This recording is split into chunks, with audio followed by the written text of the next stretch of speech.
cárcel militar de Ramo Verde, luego casa por cárcel, pude escapar, luego estuve en la Embajada de España un año y medio y pude escapar de Venezuela.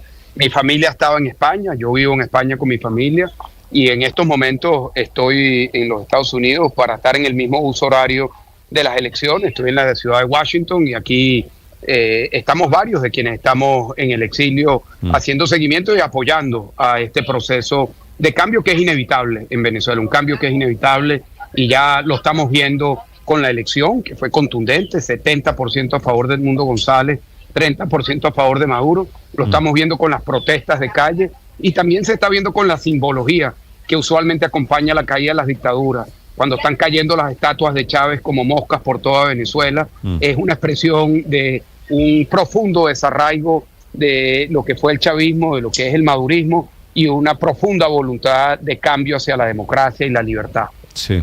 Don Leopoldo, como dice Maduro y como dice Diosdado Cabello, a usted, a pesar de todas estas aventuras, a pesar de que no está en Venezuela, lo metieron en el baile, lo están acusando de ser el responsable y dicen que usted y María Corina de ese supuesto hackeo electoral, del hueco que hubo en las elecciones del día de elecciones el domingo, de 6 de la tarde cuando se cierran las urnas hasta las 12 de la noche. ¿Usted qué tiene que ver con el apagón electoral que hubo en Venezuela? Mira, absolutamente nada, absolutamente nada. Allí Maduro usualmente me ha acusado de todo. Cada semana inventa una nueva acusación. Me han acusado de coordinar a los venezolanos cruzando por el Darién, me han acusado del colapso de PDVSA, me han acusado en el pasado de apagones electorales, me han acusado de cualquier cantidad de cosas. En esta oportunidad, algo absurdo, nos acusó el día de ayer el fiscal de Maduro, Tarek William Saab, a María Corina Machado, a Lester Toledo y a mí, de haber organizado un hackeo desde Macedonia del Norte. Algo totalmente absurdo. Y por supuesto que todas las mentiras tienen patas cortas y Maduro lo que está buscando es ocultar lo inocultable, que hubo una masiva victoria, masiva, es que quiero subrayar esto, masiva. Chávez en su mejor momento lo que logró sacar fue 56% de los votos. El día domingo más del 70% de los venezolanos en todos los estados, en todos los municipios del país, votaron a favor de Edmundo González. Y también hemos visto la reacción de los venezolanos que va a continuar en las calles protestando en contra de ese fraude y a favor de la victoria electoral. Yo creo que estamos viendo los últimos días de la dictadura y eso se está viendo con la combinación de todas las luchas en una sola lucha, la lucha electoral, la lucha de calle, la presión internacional, todo está en estos momentos apuntando a que estamos a las puertas de la transición a la democracia. Mire, don Leopoldo, sobre las protestas de ayer en Venezuela quiero preguntarle, porque entre otras cosas, este escenario más o menos similar, aunque con algunas diferencias que son clave, ya lo hemos vivido, ya lo han vivido los venezolanos. De hecho, recuerdo que usted en 2014 lideró esas manifestaciones en el momento en el que se llamó ese proceso La Salida, y usted terminó preso. Y las protestas se reprimieron por parte del régimen y finalmente eso se diluyó. ¿Usted por qué considera que estas manifestaciones en contra del resultado del domingo pueden ser distintas y nos dice que le queda poco tiempo a la dictadura? Mira, esto es un proceso muy largo y ustedes lo han seguido, los venezolanos que nos están escuchando allá en Colombia lo han vivido. Ha sido un proceso de muchos años en donde hemos tenido distintos episodios y todo eso ha acumulado al momento actual. Tú me preguntas qué es distinto, te lo digo con varios aspectos. El primero de ellos es que la diferencia es abrumadora. Estamos hablando de 70-80% de los venezolanos están a favor del cambio. Eso se expresó en las elecciones. Lo segundo es que hay una total unidad nuevamente de todos los factores alrededor de la candidatura de Edmundo González, el liderazgo de María Corina Machado y todos los factores democráticos. Tercero, hay una fractura en los apoyos internacionales que tradicionalmente ha tenido la dictadura de Nicolás Maduro y que tuvo el chavismo. Petro, Lula, México, AMLO, todos se están pronunciando a favor de que haya un recuento, no un recuento, a que haya una explicación por parte de Maduro y del CNE de qué fue lo que ocurrió, y muchos otros países desconociendo ya el resultado de esa elección. Y lo cuarto, que creo que también es evidente, es que hay una fractura interna del control que tiene Nicolás Maduro sobre la fuerza pública. El día de ayer en las protestas comenzamos a ver lo que yo creo que vamos a continuar viendo el día de hoy y se va a profundizar, que son militares y policías, quitándose el uniforme y poniéndose del lado del pueblo que está protestando por la libertad. Yo creo que eso va a continuar y eso es parte de un proceso en donde ya hay un deslave completo en lo que significa la estructura de poder de Nicolás Maduro. Nicolás Maduro tuvo la oportunidad el domingo de haber negociado su salida de una manera ordenada, pero hoy yo creo que lo que está ocurriendo es que la gente quiere terminar de arrancar la dictadura de raíz. El día de ayer hubo protestas en las cercanías de Miraflores, el día de ayer hubo algo muy simbólico, que fue el derribo de símbolos, de estatuas de Hugo Chávez en todas partes de Venezuela, y eso habla de un sentimiento muy profundo de cambio y de ansias y de hambre de libertad que tienen los venezolanos. Sí, don Leopoldo, usted habla de comienzo de fisuras en las fuerzas militares sobre el apoyo a Nicolás Maduro, pero el primero que salió a incluso anticipar resultados electorales fue el general Vladimir Padrino López. ¿Usted en qué ve la posibilidad de que haya hoy algunos sectores de las fuerzas militares venezolanas que estén pensando en si continúan o no siendo leales, que sería un factor determinante en este momento político de la historia venezolana? Bueno, es que eso ya comenzó el día de ayer y lo vimos con guardias nacionales, lo vimos con policías, y es un sentimiento que está allí. Mira, hoy estamos en una etapa del mundo en el que las comunicaciones corren como pólvora. Si bien en Venezuela hay una total y absoluta censura de los medios tradicionales, televisión, radio, la realidad es que la gente con sus teléfonos está recibiendo las imágenes, y los policías, las guardias, los capitanes, los tenientes, los mayores que están en la calle y los soldados y los policías que están en la calle están recibiendo esas imágenes. Y quienes, voy a decir lo obvio, pero es importante recordarlo, los militares venezolanos son venezolanos. Yo viví en una unidad militar como preso durante 4 años, y los custodios, los presos que estaban allí también eran militares y son venezolanos, con familias venezolanas, con problemas venezolanos.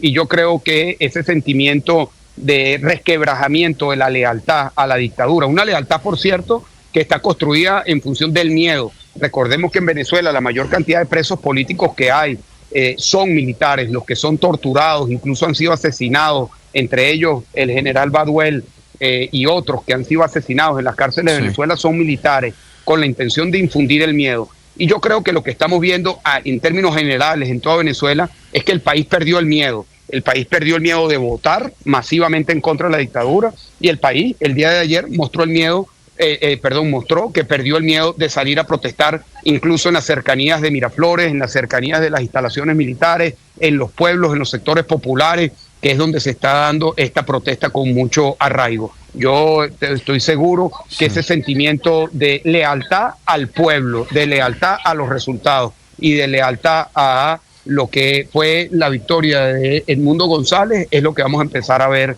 también en el sector militar y policial.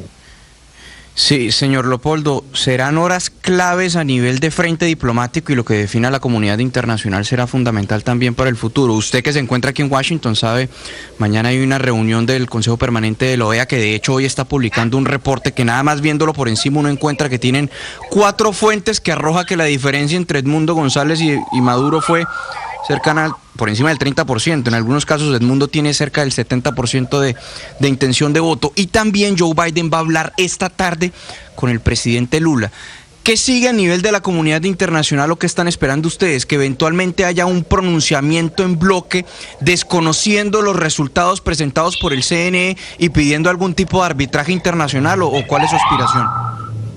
Mira, lo que está ocurriendo en estos momentos es que todas las luchas que se están dando en simultáneo. La electoral, en el pasado hemos ganado y la dictadura ha arrebatado, como fue la victoria de la Asamblea y Maduro desmanteló la Asamblea.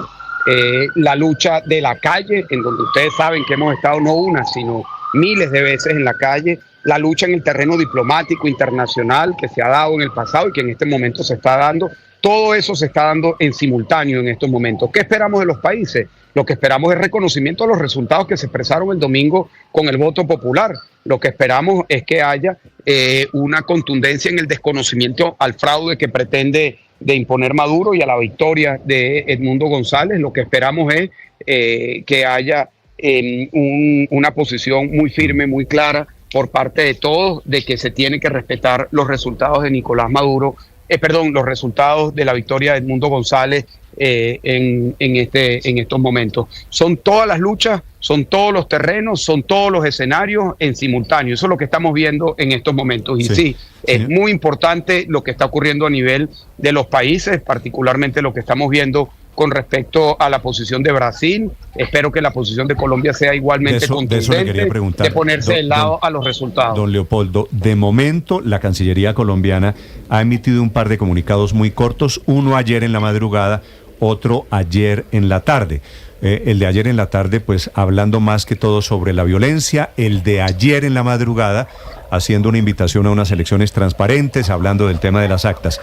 Pero el presidente Petro, que suele ser muy activo en redes sociales, está en un discreto silencio, que ustedes en la oposición en Venezuela, don Leopoldo, lo interpretan ¿cómo? ¿A qué está jugando Venezuela en este Colombia, perdóneme, ¿a qué juega Colombia en este rompecabezas internacional? Mira, yo creo que Colombia tiene una posición muy importante por muchas razones. La primera de ellas es que es nuestro país vecino, en donde hay la mayor cantidad de venezolanos que han tenido que salir de nuestro país por el colapso de Venezuela. Lo segundo es que ha habido una afinidad histórica, ideológica entre Petro y Chávez y Petro y Maduro. Y ya estamos viendo que eso también se está resquebrajando, como se está resquebrajando esa misma afinidad que se tenía con Lula. Y creo que es muy importante que haya esa misma solicitud, ese mismo petitorio por parte de todos los países, que es el respeto a los resultados. Allí es donde tiene que estar Colombia, allí es donde nosotros esperamos que Colombia se pronuncie, no solamente de su Cancillería, sino también que tenga eco eso en la posición de Colombia en el Consejo Permanente que se va a dar mañana en la OEA. Es lo lógico que ocurra y yo creo que eso es lo que va a ocurrir. Ojalá. Ese Consejo Permanente se reúne mañana, convocado por 12 de los integrantes. Colombia no firmó esa declaración. Don Leopoldo, es un gusto saludarlo desde Washington esta mañana. Gracias por estos minutos para Colombia. Muchísimas gracias y aprovecho para mandarle un abrazo a todas mis hermanas, hermanos venezolanos que nos están escuchando allá en Colombia. Mucha fuerza, mucha fe, mucho ánimo, que ya el momento de la libertad está muy cerca. Mucho ánimo, fuerza y fe. Muchas gracias. Aquí lo escuchan sus compatriotas venezolanos, lo escuchan los colombianos, que estamos, por supuesto, entendiendo el momento político que vive Venezuela. Un abrazo, Leopoldo. Gracias. Chao. Muchas gracias. 8 de la mañana, 13 minutos. Felipe, el presidente Petro está retuiteando esta mañana, pero nada que tenga que ver con Venezuela. Néstor, está hablando de ferrocarriles, está hablando de otros temas. Pero eso lo hizo hace 34 horas, Néstor. El presidente, esa es la pregunta, es ¿qué está pasando? ¿Por qué el silencio? ¿Por qué el secretismo en la Casa de Nariño? ¿Por qué no se ha pronunciado el presidente que opina sobre todo? Ahí hay algo muy raro, Néstor. Yo no sé qué, pero hay algo muy extraño. Yo no creo que el presidente Petro tenga desinterés. Yo lo que creo es que el presidente Petro está jugando diplomáticamente por unos canales que nosotros no vemos, pero no quiere decir que Colombia no sea protagonista. Néstor, porque estaban hablando ayer de un comunicado conjunto entre Brasil, México y Colombia, pero ya México se pronunció el presidente López Obrador. Y ya Lula se pronunció. Sí, pero sí está trabajando, Felipe, muy intensamente el canciller Luis Gilberto Murillo en esa declaración que sería conjunta de los tres países. Colombia, a diferencia, usted tiene razón, de México y de Brasil, está esperando a hacer una declaración conjunta pidiendo, es lo que se está buscando, un acuerdo de los tres países, además afines y política e ideológicamente al presidente Nicolás Maduro, pidiendo la publicación de la totalidad de las actas. Si eso se logra, si eso se hace, va a ser un golpe diplomático muy duro para Nicolás Maduro, porque hasta sus aliados terminarían. ¿Pero quién se está oponiendo a eso? No sé, Felipe, pero no sé. Algo. ¿Quién de los tres presidentes que usted menciona se está oponiendo a eso? Gran pregunta. ¿Hace cuánto anunciamos que venía comunicado entre Colombia? Hace 24 horas. Hace exactamente 24 horas. Sí, ¿cierto? Sí, así es. Sí, señor. Y algo pasó. Ayer a esta hora, sí. Algo pasó porque el famoso comunicado de los triamigos, Felipe, nada que sale. Estos son amigos a quienes el presidente Maduro puede reconocer de alguna manera ideológica. ¿No? Néstor, un presidente no son gobiernos hostiles, no puede decir que es la ultraderecha de Milei, puede decir que es Donald Trump. No, son países Lula, López Obrador y Petro en plan de un comunicado que no pero hace. además, pero un presidente la que nos tiene acostumbrados a 54 trinos diarios, más o menos en promedio, Lleva 36 horas pero sin Felipe, decir una palabra. léalo, yo le sugiero. Ojalá siga así, ¿no? Héctor, yo le sugiero. Porque es que es muy malo un sé. presidente metiendo 54 Héctor, trinos diarios. No, por eso. Es que Pero lo de con- Venezuela, Héctor, lo de Venezuela, yo creo que el silencio del presidente Petro hay que leerlo en modo diplomacia y en modo discreción. Ojalá sea en modo diplomacia y no en modo tolerancia con la dictadura y con el fraude, porque también es cierto que hay 2.800.000 venezolanos en Colombia, que el presidente Petro abrió la frontera con Venezuela como uno de sus más grandes gestos de política exterior, que inclusive se vio bien por muchas de las personas que consideraban que el cierre de la frontera perjudicaba era a esos venezolanos. Ha estado en Venezuela en 5 visitas oficiales. Entonces, perdón, ese silencio 24 horas después de que todo el mundo tiene los ojos puestos en Venezuela, María pues Consuelo, ojalá sea un trabajo de discreción diplomática y no de tolerancia y de... Le hago una pregunta, Sí, María sí. Consuelo. Usted fue Totalmente canciller. de acuerdo. Usted Sí, fue señor. canciller. Y usted maneja perfectamente el tema de los silencios, las señales, la diplomacia que se juega por canales alternos, ¿cierto? Sí. Lo que llaman los back channels. Sí, señor. ¿Puede estar pasando eso con el caso de Colombia? Puede estar pasando. Lo que pasa es que no ha pasado en el gobierno del presidente Petro. Él normalmente se pronuncia, él normalmente es supremamente vocal con respecto a todo lo que pasa en otros países, no solamente del hemisferio, sino en todo el planeta. Entonces es muy extraño que esto esté pasando. Ojalá, insisto, que sea Consuelo, un silencio pero lo que diplomático tenemos- y constructivo, Sí, y lo no que pasa un es que silencio aquí hay- tolerante María con Consuelo, Maduro. aquí Lo que hay un tenemos tema, y es que que pedirle- Colombia tiene muchos intereses cruzados con Venezuela y el presidente Petro obviamente no reacciona igual a lo que puede decir con Chile o con otros países. Con Venezuela están de por medio cosas muy importantes. Por ejemplo, la importación de gas que se necesita sí o sí este año para evitar desabastecimiento el año entrante. Y cualquier paso en falso puede que eventualmente le cierre esa puerta y Colombia se quede sin un plan para el abastecimiento. Así que De aquí hay de acuerdo, juego pero muchas con cosas. Perú Es que enseguida lo- brincó, con Ecuador también. Claro, por eso. O Y lo sea, hizo Por eso muy mismo. mal. Y lo hizo muy mal. Y lo hizo muy Es mal, que no correcto. tenemos que esperar que lo haga como reaccionó tan equivocadamente, por ejemplo, con Pedro Castillo, pues porque es al revés. Lo criticamos en ese momento por reaccionar de esa manera y no podemos pedirle ahora que reaccione igual, porque esa es una reacción equivocada. Ahora, claro, estamos esperando una declaración, un mensaje, una postura oficial del gobierno Y del ojalá gobierno no sea colombiano. legitimando a Y Maduro, ¿no? necesitamos, Ni y reconociéndolo. por supuesto que esperamos que no sea legitimando a Maduro, ni mucho menos, sino todo lo contrario, exigiendo que el resultado electoral que fue en favor de Edmundo González pues sea efectivo y se reconozca por el régimen venezolano y se arranque una transición. Esa es la postura que todos esperamos. Si eso es lo que todos esperamos, Héctor, vale la pena la segunda parte de la pregunta. ¿Por qué no se ha hecho? Porque quizá confío yo, quizá están intentando hacer algo que sea eficaz para lograr ese resultado. Es que la reacción rápida suele no ser eficaz, suele terminar ahí a los gritos como ha terminado Maduro con Milei o con el propio Gabriel Boric. Nosotros necesitamos algo que sea eficaz, y cuando digo nosotros digo los colombianos y ojalá también los venezolanos. Yo francamente creo que aquí el gobierno colombiano está jugando, confío en que eso sea así. No tengo ninguna información para afirmarlo, pero pues todo me indica que deberían estar haciendo eso. Sí, sí. Claro que algo está pasando y que está pasando también con el gobierno de los Estados Unidos, que me parece que el gobierno de los Estados Unidos también ha tenido una postura relativamente prudente y que ojalá eso conduzca a que el gobierno de Maduro reconozca alguna veeduría internacional y acepte algún reconteo. No creo que pase, creo que vamos a perder los 3 días de la declaración y el presidente Petro va a terminar haciendo una declaración que no nos va a dejar tranquilo a ninguno. Para allá. Si algo está pasando, lo único que puede suponer Felipe I es que están negociando con Maduro una salida digna para Maduro, ¿no? Porque no se va a ir a los escobazos, no se va a ir por la puerta de atrás, que se vaya de alguna manera. Y esa parte, esa salida, no sé si Maduro esté dispuesto a aceptarla. Néstor, pero obviamente el presidente no está hablando porque es muy delicado lo que diga. Colombia es el país que más tiene que perder en esto. Es facilísimo desde Argentina decir todo tipo de cosas porque las consecuencias económicas, migratorias, políticas son casi que nulas. Para Colombia las consecuencias pueden ser enormes.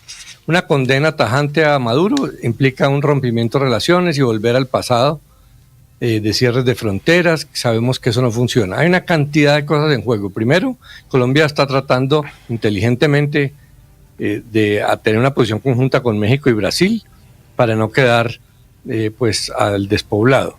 Segundo, está Estados Unidos. Si a Colombia le conviene tener una influencia moderada en Venezuela, a Estados Unidos le conviene más, y quemar esas naves es muy delicado para hacer lo que otros países hacen. Colombia tiene que jugar distinto al resto. Ahora, migrantes, Álvaro, hay en todas partes de América Latina, ¿no? Argentina, no, pues en Chile hay 700.000. Argentina también ha recibido en Argentina miles. Más de 224.000 migrantes en Argentina, es cierto que Colombia es el país. En Colombia hay 3 millones. Sí. Nosotros estamos en unas ligas diferentes. Felipe, no sé si el presidente Petro, porque lo he preguntado y nadie me informa. Es que a mí lo que me sorprende es que hay un secretismo. Hay un secretismo en la Casa de Nariño, porque yo ayer estuve indagando, un secretismo que no sé por qué, Néstor, no sé por qué. Sí, el presidente Petro tenía ayer agenda privada, canceló un viaje que tenía Juan Camilo ayer para Manizales, tal vez, ¿no? Para el eje cafetero. Para Caldas, al eje cafetero, a la Dorada Caldas, Néstor. Lo cancelaron el domingo en la noche.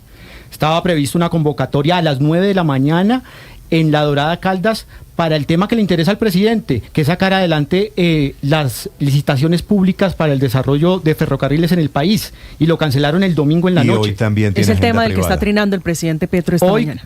Hoy nos informan desde la Casa de Nariño, agenda privada. Ayer informaron agenda privada. No. Mañana retomaría agenda. Hasta el momento, lo que me informan a esta hora es que sigue en pie. Tiene 2 eventos mañana en Santander, uno en Piedecuesta y otro en Bucaramanga.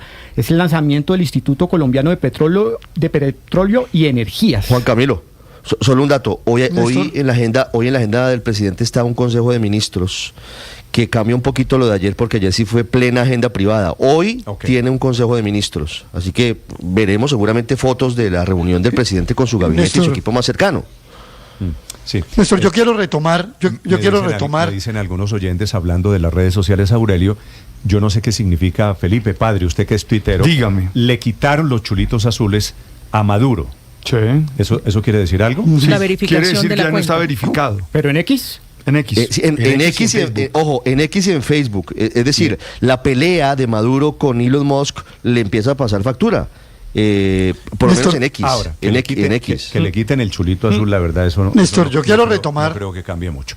Aurelio, no sé. lo escucho, don Aurelio Suárez. Gracias. Néstor, yo quiero retomar la famosa frase de Benedetti cuando era embajador en Venezuela. Petro es el canciller de Biden. ¿Por qué la retomo? Porque yo creo que Petro no va a dar ningún paso frente al tema de Venezuela que esté en desacuerdo con lo que diga Estados Unidos.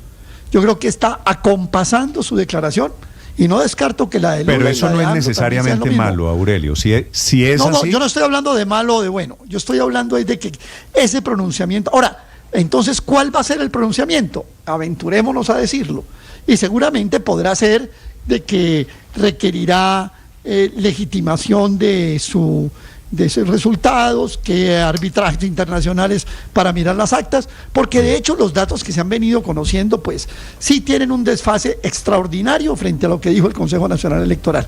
Yo creo que están en ese punto. Ahora, que eso sea, como reclama Héctor Riveros, eficaz, tengo mi duda de que sea eficaz, pero digamos que lo que se trata es de dejar una posición histórica, políticamente correcta, que es lo que yo creo que lo que están trabajando frente a, más allá de que eso pueda motivar o producir acciones y desarrollos esenciales o cambios en la política venezolana. No veo nada de que buscándole salidas decorosas a Maduro, ni nada por ese estilo. Yo realmente no veo esas puertas abiertas por ahora. Bueno, escucho interpretaciones. Sí, no, yo tampoco las veo, pero sin duda las están buscando. Y es lo que hay que hacer, es prácticamente lo único que hay que hacer en esta desgraciada coyuntura que está viviendo Venezuela. Porque claramente, digamos, los gritos como Milei, pues eso puede que tenga algunos aplausos, pero el resultado es nulo, incluso negativo, porque, pues bueno, en Argentina, como decía Álvaro, quizá no será tan grave, pero el rompimiento de relaciones, por ejemplo, para Colombia, vuelve a ser muy grave, incluso el rompimiento de relaciones comerciales. Recordemos que de alguna gritos, manera el comercio internacional Héctor, entre Colombia y Venezuela Milei me parece tan bárbaro como Maduro.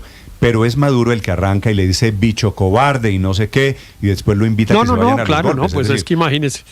No, pues es que imagínese el par de joyitas, pues Maduro contra Milei y el uno diciéndole que es que no me aguanto un round. O sea, unas cosas realmente vergonzosas. Yo lo que pensaba ayer cuando veía semejante espectáculo es cómo las sociedades llegan a semejantes, comillas, líderes, cómo un país como Argentina elige a un personaje como Milei y cómo termina Venezuela en un régimen desgraciado como el de Chávez. Se llama democracia, eso es lo que votaron los argentinos. Y ese es el problema, que eso no es lo que votaron los venezolanos por otro lado. Exacto, y yo creo que ahí, si no se ve un resultado de esa supuesta discreción diplomática de Colombia en cabeza del presidente Petro, rápidamente, pues lo que sí va a hacer es un silencio cómplice, ¿no? Porque no decir que hay un fraude en Venezuela es ser cómplice. Vamos a ver, María Consuelo, le sugiero, esperemos a ver hasta cuándo se aguanta, Felipe, el presidente Petro, con el dedito quieto, ¿no? Yo quisiera pensar, Néstor, y creerle a usted de que el presidente de la República está viendo a ver cómo le buscan una salida a Maduro. Pero lo veo muy difícil, yo no sé. Es que a mí tanto silencio me sorprende. Bueno, Felipe, obviamente el silencio del presidente Petro en esta oportunidad, Néstor, siendo él tan activo en otros temas internacionales. Es estruendoso el silencio. Parecidos, claro que es un silencio muy un oyente me dice, ¿y por qué no tienen dentro de la ecuación el cálculo político que esté haciendo eventualmente el presidente Petro de cara a lo que pase en Colombia en el 2026? Que lo que pase en Venezuela pueda tener incidencia en Colombia, que el hecho de que algunos de los integrantes del pacto histórico estén saliendo del closet apoyando a Nicolás Maduro puede terminar siendo un tiro en el pie muy duro, muy difícil. Sí, es que aquí hay una cantidad de implicaciones también, con lo que pasa en Venezuela, ¿no? También es cierto. Usted mire quiénes están defendiendo con diferentes matices, quiénes defienden hoy las elecciones en Venezuela, que son muy poquitos. Timochenko, ¿no? Sí. Declarado defensor, es decir, que las elecciones. Clara López, que fue alcaldesa. Clara López, que fue alcaldesa de Bogotá. La señora Ramírez también FARC, es decir, los FARC que vivieron tanto tiempo allá. Gustavo Bolívar al fin se devolvió o no se devolvió, Gustavo porque Bolívar como dudoso. No sabemos todavía en qué posición está Gustavo Bolívar. Pero no mucho a medias. No mucho más, Ricardo, no mucho más que estos que le acabo de mencionar. Tiene una Clara López ocupando el espacio de Piedad Córdoba, ¿no? Evidentemente hay unas simpatías y unas afinidades ideológicas entre el pacto, un sector del pacto histórico, porque ahí debo decir que hay una división, pero eso le puede pasar factura muy grande al pacto y al presidente Petro para el 2026, porque Néstor, esta es una bandera muy fuerte que podría ser utilizada por la oposición para decir, como siempre ha pasado, esto no debe pasar en Colombia no debe ser Venezuela, es decir, es muy efectivo. Imagínese usted, el espejo. Es cierto. Néstor, yo sinceramente espero en la realidad de Colombia. Daniel, la última. Yo espero que Héctor y Álvaro tengan razón, que con todos los adjetivos que lo mencionan, prudencia, eficacia, y que se venga un pronunciamiento. Yo tengo mis dudas de que se venga, especialmente por el lado de Colombia y de México, que se venga un pronunciamiento que realmente no sea tibio y que realmente force a una salida democrática en Venezuela. Pero lo cierto es que a hoy ese no pronunciamiento del presidente Gustavo Petro ante el evidente fraude electoral en Venezuela es a la vez su más clara declaración sobre los estándares que él tiene respecto a la democracia y a las reglas democráticas. Y es un pronunciamiento por lo menos sin errores de ortografía por su silencio, ¿no? Y es el tráiler de lo que se nos puede venir en 2026 si él continúa con esos estándares de respeto a la democracia. Estás escuchando Blue Radio. Escanea este código y suscríbete a nuestro canal de YouTube, @Blue Radio Co. Y disfruta y participa de la programación de Blue Radio. Blue Radio, le ponemos cara a la radio. Blue Radio, la alternativa.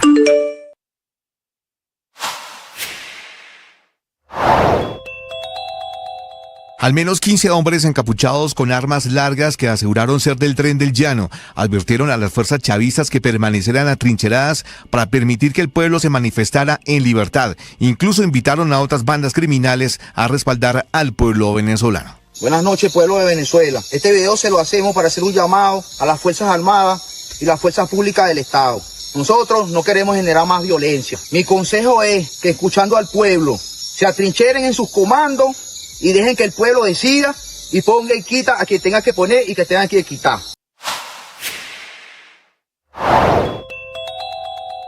Desde mañana quedan prohibidos los vuelos conexiones aéreas con Panamá y República Dominicana, una decisión que afectará inclusive vuelos desde Bogotá con la aerolínea Copa, porque eran vuelos Colombia que tenían escala en Panamá y que iban después a Caracas.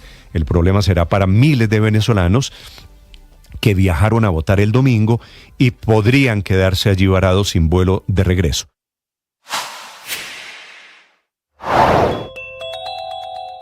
Hoy es un martes, desafortunadamente, que tiene a Venezuela al borde de enfrentamientos y de violencia política. Todo producto del fraude de Nicolás Maduro.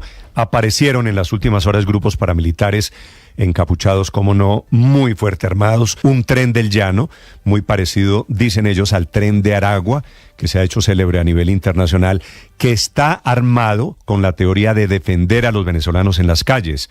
En las últimas horas, 7 personas muertas, decenas de personas heridas, 46 manifestantes detenidos por el régimen.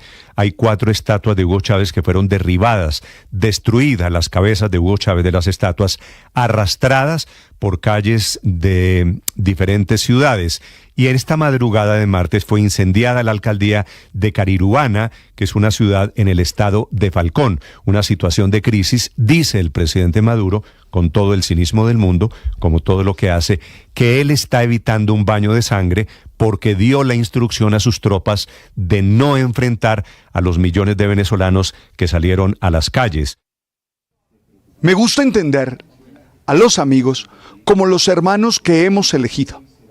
Usted sabe que la sangre nos regala unas personas que desde siempre están con nosotros, pero somos capaces de decidir juntarnos con otros para toda la vida gracias a lo que nos une, a lo que podemos construir, a lo que sabemos hacer.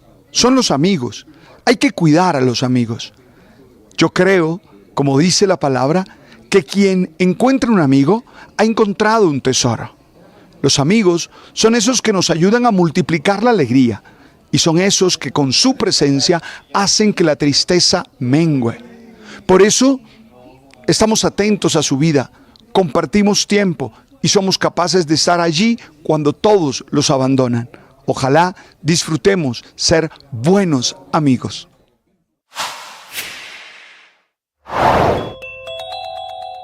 Es tan grave la situación de orden público que Colombia emite un último comunicado, el segundo, haciendo una invitación a la paz. El gobierno de Maduro reacciona con virulencia, aislándose, ha ordenado el retiro inmediato de personal diplomático en Caracas de las embajadas de 7 países, que son Uruguay, Argentina, Costa Rica, Guatemala, Ecuador, Panamá, Paraguay, República Dominicana, Perú y Chile, que es un país gobernado por la izquierda. El presidente Boric enviando un mensaje, la verdad, muy insensato, diciendo que esto no es un tema de ideologías. El presidente Maduro, por otro lado, radicalizando su discurso. Dice que detrás de los desórdenes está la diabla, la demonia, que se quiere vestir de santa, refiriéndose a María Corina Machado, por otro lado, que es la heroína de esta epopeya. Él también atacó a Edmundo González, al que amanece diciéndole que es el Guaidó 2.0 y que no habrá impunidades. Este Maduro cada vez más desordenado, más desesperado, llevando a Venezuela al aislamiento diplomático. El precio de las acciones, las monedas y lo que pasa en las bolsas se lo cuenta Mañanas Blue. ¿Cómo arrancan los mercados? A las 8 de la mañana, 34 minutos. Les contamos con un dólar que tiene una apertura alcista en la jornada de hoy. Sube 32 pesos, llega a 4.091 pesos. Precio máximo de la jornada, 4.097 pesos. Otra vez se acerca a los 4.100 pesos el dólar. En el mundo también se está fortaleciendo 0,17% frente a las principales monedas. Y es que está arrancando hoy la reunión de 2 días de la Reserva Federal de los Estados Unidos sobre tasas de interés. Y generalmente esto genera presión sobre las divisas en todo el planeta. En Colombia, radicado el presupuesto de la nación, ahora crece la expectativa en el mundo económico por conocer los detalles de la reforma tributaria o ley de financiamiento por 12 billones de pesos anunciada en las últimas horas. Algunos sectores piden que no se haga otra reforma, que en este momento no estamos en la capacidad de pagar más impuestos y que el gobierno debería mejor implementar un plan de austeridad mucho más fuerte. Pero bueno, ya fue anunciada la reforma y aunque ayer no entregaron mayores detalles, recopilamos algunos comentarios del Ministerio de Hacienda en los últimos días que nos podrían dar pistas. La tributaria 2.0 o ley de financiamiento bajará del 35 al 30% el impuesto de la renta para las empresas. El IVA que pagamos los colombianos no se tocaría, es decir, que el gobierno no promovería que más productos tengan este impuesto, que tengan IVA. Vendrán medidas para combatir la evasión y la elusión, no aumentaría, no crecería el número de personas naturales pagando el impuesto de renta, así que no aumentaría la base de declarantes frente a las personas que hoy deben cumplir con esa obligación. El ministro Bonilla no ha descartado una sobretasa para las empresas más grandes del país y tampoco descarta eliminar el régimen simple de tributación para empresas más pequeñas. Además, revisarán los beneficios tributarios que hoy tienen varios sectores en la economía. Estos son temas que se han dicho públicamente, pero tendremos que esperar el texto que radicarán en los próximos días para saber realmente qué es lo que traerá esta reforma tributaria, esta ley de financiamiento que buscará un recaudo adicional por 12 billones de pesos. El aumento de los peajes, Víctor, que entra en vigencia pasado mañana, ¿es el último de este año o en enero nos vuelven Néstor, a subir peajes?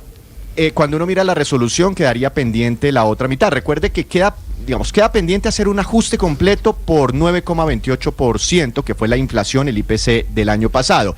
La resolución que está para comentarios en este momento va a aplicar el 50% de ese incremento en el IPC, es decir, a partir del 1 de agosto subirían los peajes un 4,64%, es decir, quedaría pendiente en teoría un nuevo incremento antes de finalizar este año por otro 4,64% en los peajes. Si hoy una persona paga un peaje por 15,000 pesos, este incremento de 4,64% incrementaría ese peaje en cerca de 700 pesos, es decir, la persona esa persona que se movilice por ese peaje tendría que pagar una nueva tarifa cercana a los 15,700 pesos, solo para citar un ejemplo. Ahora, el gobierno no debería dejarlo acumular muy para diciembre, Néstor, si ya está decidido a subir el otro 50% restante, porque se acumularía con el incremento de todos los años del 15 de enero. A ver, por ejemplo, Víctor, el peaje Patios en la Carrera, Felipe, que esta es la salida al oriente de Bogotá, ¿cierto? ¿Cuánto vale ese?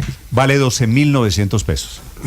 12,900 pesos. Si sube 4,6, sube 600 pesos. Subiría 600 pesos, sí señor, 600 pesos. O sea, queda en 13,500 pesos. Sí señor. De 12,900 a 13,500 pesos, sí señor. Lo que pasa para es que citar un ejemplo. Me mandan aquí, Felipe, preguntas a algunos oyentes, pago tanto peaje. Ojo, porque estamos hablando, estos son los peajes que maneja la ANI, ¿verdad? Ah, eso tocaría mirarlo. Los peajes, van a subir tanto los peajes administrados por la ANI, Agencia Nacional de Infraestructura, como por el Invías. Estos son 113 del Invías, 30 de la ANI, ¿no? Claro, sí. Entonces esto es ANI quiere decir los peajes concesionados. Invías quiere decir los peajes que maneja el Estado. Entonces, por ejemplo, Felipe, le doy número de plata que se paga por los peajes más caros. El peaje más caro es en el túnel de Oriente en Antioquia. Uy, ese me toca. Usted paga por ese peaje, Paola, ¿cuánto? 21,800 pesos. 21, en ese momento 23,800. 23,800. Aquí me sale 21,800. 23,800, pero tiene que hacer el ajuste del 4,64%, que quedaría en 24,904 No, pero sin el ajuste, porque el ajuste no ha entrado en vigencia. El ajuste entra en vigencia. Pues cuando se lo haga. 1 de agosto. Doy tarifas hoy y usted le suma el 4,6, Aurelio. Y le voy a dar una bien Guayco. Este peaje Guayco es en Caldas, ¿verdad? ¿Le doy una bien dura? ¿Le doy una bien dura, Néstor? Deme una bien dura. Usted me da muy duro. De Armenia a Manizales. Sí. De Armenia a Manizales queda valiendo 57.000 pesos. No me diga. En 3 peajes mínimos que se pagan. Ah, no, pero ¿quiere decir no, 57.000 no. 3 peajes, cada uno de 10 y pico. No, hay un peaje que ya pasó de 21.000. No, por eso, pero no es que un peaje cueste 57.000 pesos. Hombre. No, uno cuesta 21, por eso, pero usted va en el eje cafetero de Armenia a Manizales, ese es un viaje regular, vale 57.000 pesos. ¿Sabe esa concesión a cómo queda valiendo? Cada 6,6 kilómetros pero usted paga $1. ¿Usted en qué Cada viaja? 6,6 kilómetros ¿Usted tiene camión o qué? No, yo tengo carro de 4 llanticas, muy modesto además. Ese paga 57.000 pesos si quiere ir de Armenia a Manizales. A una diligencia que es muy común en el eje cafetero. O sea, 114.000 pesos ida y vuelta. No, pero es que usted me mete, Aurelio. Récord mundial. No, Aurelio, usted me mete el total de los peajes. Bueno, se lo voy a poner más fácil. Pero si usted se lo pongo más fácil. Bogotá a Villavicencio, le toca pagar esos 3 peajes que son también bastante caros. No, es Bogotá. Pero se lo voy a poner más fácil. Víctor, haga la cuenta. De Armenia a Pereira. El único peaje de Armenia a Pereira, el peaje a la entrada de Finlandia, que también lo llaman peaje de Cercasia, quedaría a 23.000 pesos. Eso es una locura. Van a quedar unos peajes. Le estoy hablando de 30 kilos, de más de cerca de 40 kilómetros. Hay uno que usted conoce. Se llama peaje Marahuaco. Queda en Bolívar. Sí. Está en 16.100. Y pasaría a 18.200. Esa es la entrada a Cartagena, desde Barranquilla a Cartagena por la vía del mar. Túnel de Occidente. Ese subiría a 750 pesos más o menos. Túnel de Occidente, que queda en Antioquia. Hoy en día paga 18.100. Va a aumentar. Pero, por ejemplo, Barranquilla-Cartagena son 2 peajes, ¿cierto, padre? Son 2 peajes, claro. Usted, por ejemplo, Víctor, usted y si cada uno vale 18.000 pesos, pues pagar 37.000 pesos por un trayecto que serán 120 kilómetros, tal vez son 100 kilómetros. Pero es que esto inmediatamente sube la tarifa del bus, padre, porque los peajes son parte importante de la estructura de costos. Pero es verdad lo que dice Héctor, son dos peajes, ¿verdad? Ver, entre Barranquilla dígame cuál es la vía que usted más transita. Barranquilla-Santa Marta. Barranquilla-Santa Marta tiene 2 peajes. Uno a la altura del kilómetro 50 y uno a la altura del kilómetro 5 a la entrada de Barranquilla. Usted paga 40.000 de ida y 40.000 de regreso. Tal cual. Claro, ahora. No, eso pero ahora ya hay una se han encarecido muchísimo los peajes. Señor. Hay una pregunta en el caso de la vía Cartagena-Barranquilla, y es que el gobierno ha decretado un impuesto, una contribución de valorización.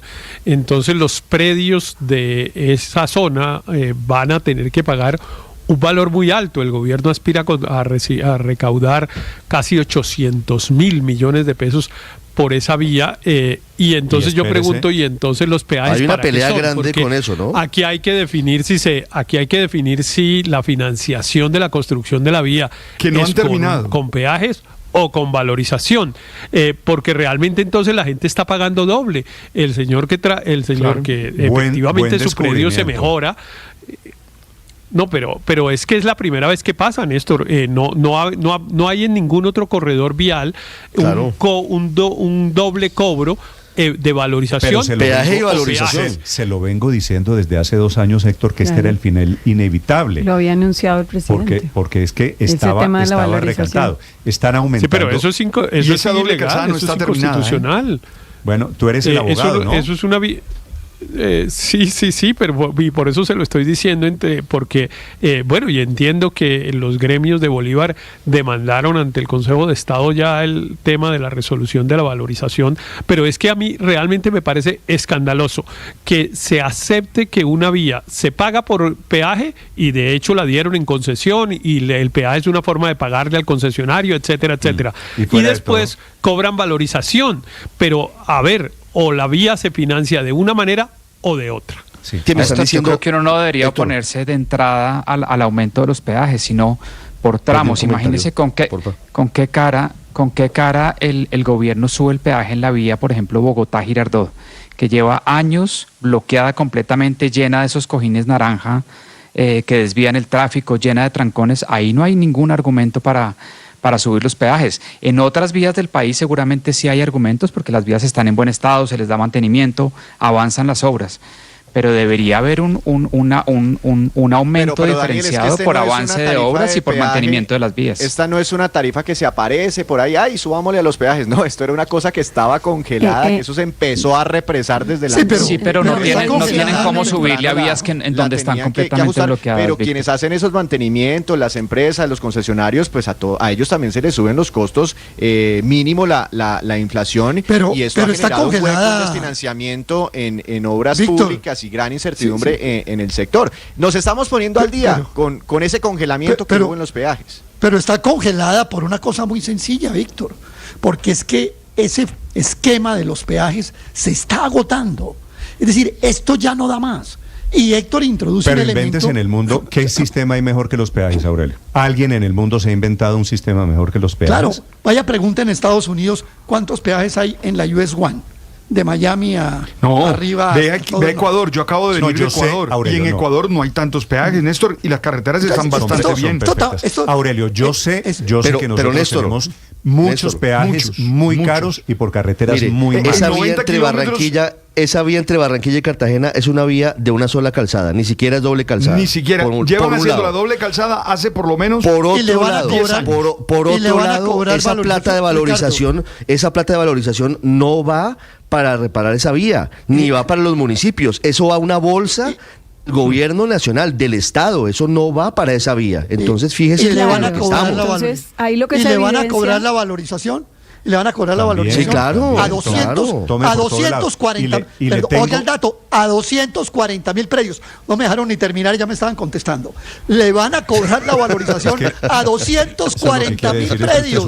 Me uno a ustedes. Pero me uno a su voz. Aurelio, le van a cobrar valorización a 240.000 predios. Fuera de todo, Aurelio. No, claro, es que varios barrios de Cartagena, por ejemplo, van a tener que pagar valorización, Néstor. Óigame, vamos eso es fuera una cosa de todo. Escandalosa. Fuera de todo, vamos. O sea, estamos hablando de los peajes y ahora a otra reforma de la tributaria. valorización. Claro, pero ojo está bien, pero es que esos contratos quedaron firmados con unas estructuras de costos y con unos ingresos durante años para poder hacer.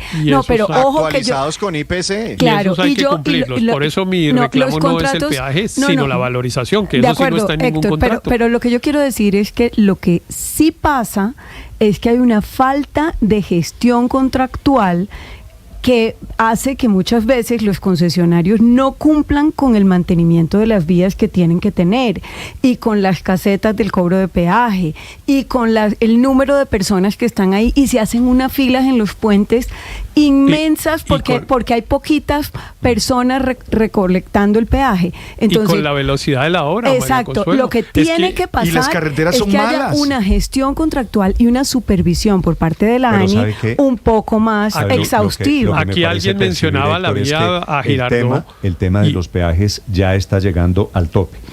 Esto no se aguanta que en 6 meses nos vuelvan a subir el peaje. ¿Qué es lo que parece venir en camino? Aquí hablo de peajes, Héctor. Es que las obras las anuncian, cobran los peajes. Héctor, dos cositas. Una cosita muy rápida. Nadie las hace. Vendrían 2 aumentos en peajes. Bueno, el de ahorita, el del 1 de agosto, el primero. Antes de finalizar este año, el pendiente, ¿no? Serían 2. Y vendría un tercer aumento en enero, que es el tradicional, el de todos los años. Entonces, pues, prepararnos, ¿no? Sí. Néstor, señor. Es que yo me refiero al tema de la construcción, porque es que la etapa de construcción, aquí alguien mencionó la vía Bogotá-Girardot, por ejemplo. Sí. Esa vía lleva construyéndose un tercer carril, que era discutible si se necesitaba o no, pero lleva construyéndose un tercer carril más de 6 años, con un perjuicio enorme para las personas que usan esa vía. Le recuerdo que esa vía, en el diseño de esa vía, participaron los NULE. ¿Y quién tendría que supervisar ese contrato? ¿Quién tiene que supervisar ese contrato? Lo que pasa es que el tercer carril es el desastre, Néstor. Llevan por lo menos 6 años haciendo el tercer carril y es un desastre, es una vergüenza. Hay que controlar ese contratista. Y entonces ahora van a decir que los inmuebles se valorizaron. Bogotá, Girardot, pero la principal. ¿Están hablando por la mesa o por Chusacá? No, por Chusacá, por Melgar. Principal. Pero porque es que por la mesa esa es una vía imposible y, por ejemplo, y también están construyendo el tercer carril. y no han podido con el tercer carril tampoco. No, bueno, entonces claro, coincide, pero esto es el penoso. turismo de Melgar, por ejemplo, se ha afectado durante más de 5 años, porque claro que la gente no va a una cosa a la que le toca meterse 5 horas de carretera, y le están cobrando los peajes desde el primer día, y los están cobrando bien caros, y está bien, porque si esa es la fuente de financiación de la obra, está bien.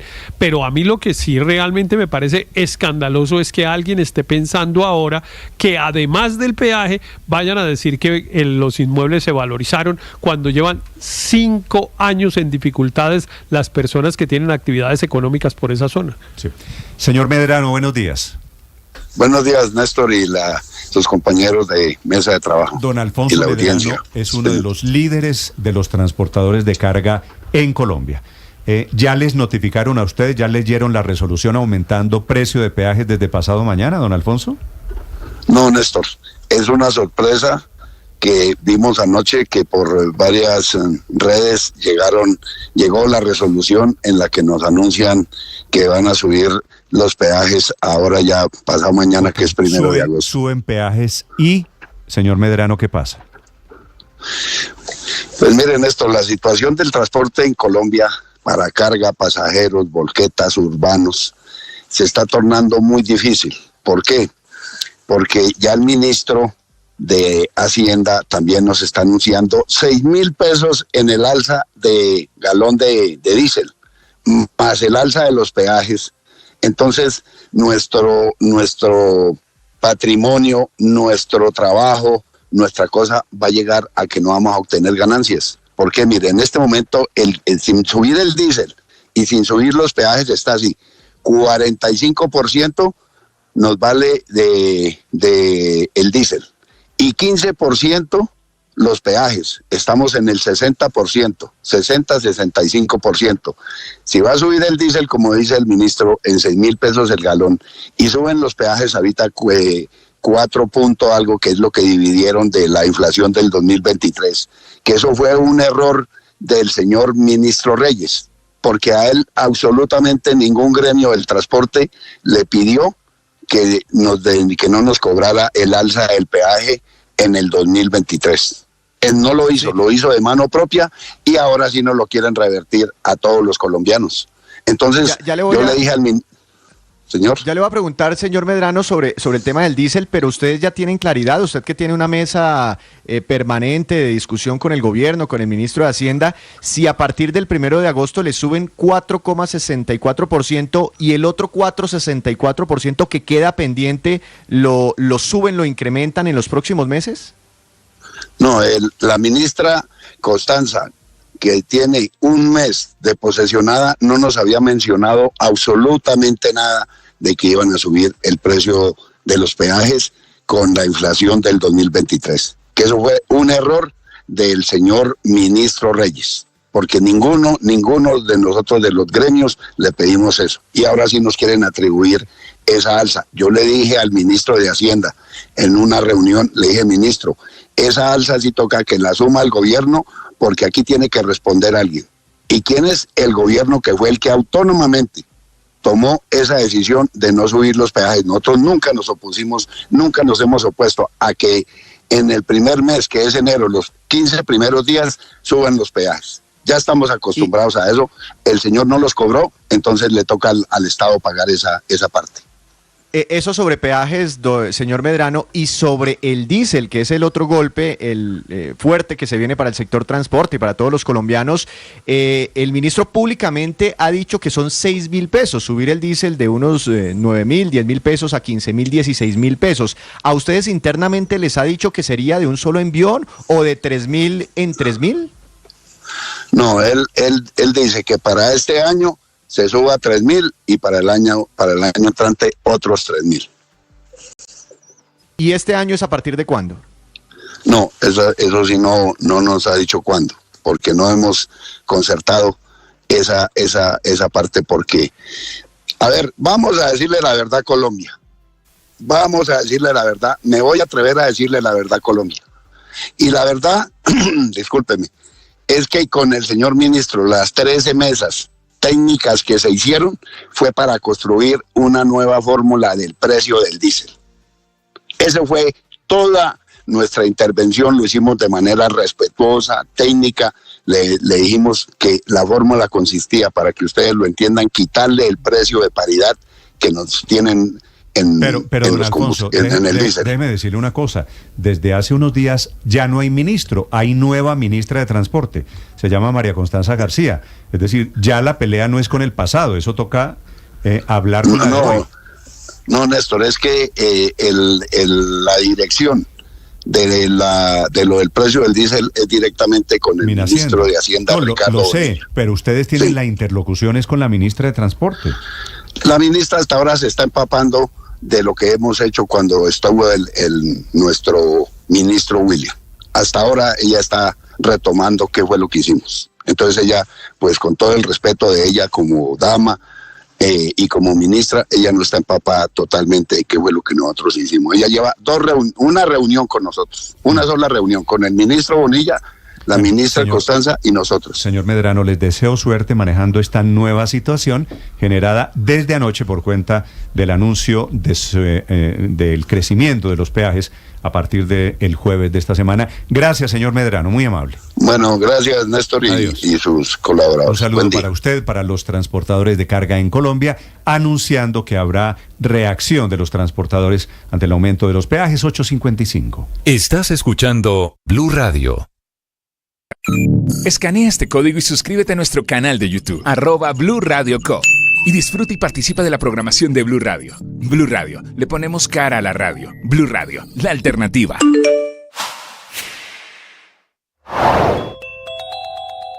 Un documento firmado por el ministro de Salud, Guillermo Alfonso Jaramillo, deja claros los límites, los deberes y los derechos para los médicos residentes en Colombia. Es la circular 012, que busca garantizar las condiciones para la formación académica y práctica de los profesionales de la medicina que buscan programas de especialización médico-quirúrgicas y odontólogos que adelantan especialización en cirugía oral y maxilofacial. La circular está dirigida a instituciones públicas y privadas que prestan el servicio de salud, secretarías de salud departamentales y distritales, residentes médicos y profesionales del servicio social obligatorio, y establece que, salvo en los casos de emergencia establecido en la norma para los prestadores de salud, la dedicación de residentes en dichos prestadores no podrá superar las 12 horas por turno y las 66 horas por semana, las cuales para todos los efectos deberán incluir las actividades académicas de prestación de servicio de salud e investigativas, y en cualquier caso los turnos tendrán descansos que garanticen al estudiante su recuperación física y mental y el derecho a vacaciones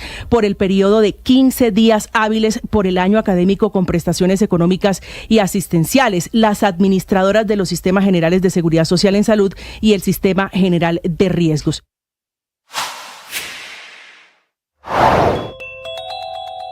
Saliste su bolsillo porque sube la tarifa del peaje en Colombia. La medida comenzará a aplicarse a partir de este jueves 1 de agosto. Una resolución del Ministerio de Transporte confirma que el aumento será del 4,64% y también establece que el Invías deberá actualizar las tarifas establecidas para las diferentes categorías de vehículos. Así las cosas, algunos de los peajes para carros particulares superarían los 20.000 pesos, como ya ocurre con el peaje del túnel de Oriente. Y hay una noticia urgente. 8 de la mañana, 58 minutos. Olmedo López, Felipe, el director de la Unidad de Gestión de Riesgo, el dueño de los secretos de la corrupción en el gobierno, está denunciando esta mañana que le hackearon el celular y se le llevaron toda la memoria. Se le llevaron chats, audios, documentos, las pruebas. Le olmedearon la información. Le saquearon, Felipe, el celular. Yo espero que tenga backup, don Olmedo López. Yo me imagino que como él ya compareció a la fiscalía va a tener un backup de toda esa información. Felipe, no sé. No sé. Pero qué cosa tan rara, ¿no? Depende. Le roban la información a Olmedo López. Sí, desaparecen la información duros. La información está resguardada, Felipe. La información está a buen recaudo, digamos. Había una copia de la información, pero el señor fue a abrir el teléfono y se formateó el teléfono. Imagínese usted lo grave. 8:59 minutos con esta que es noticia del momento. Juan Esteban Quintero. Néstor, buenos días. La defensa de Olmedo López explica que su cliente tenía 2 celulares.